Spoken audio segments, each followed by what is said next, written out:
My new video guys and my YouTube channel guys. Today friend we are going to talk about guys how can we turn on mobile hotspot in our Poco phone and then how can we use today I will show you in this video guys. So before starting video and first of all go and subscribe the channel guys. Click the bell icon and like my video. So friends now let's see how can we on mobile hotspot and how can we use.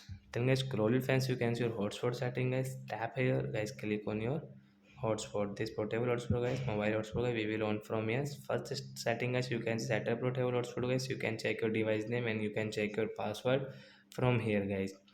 Second option guys, you can see get this share QR code. So when you want to share your hotspot you can share from here.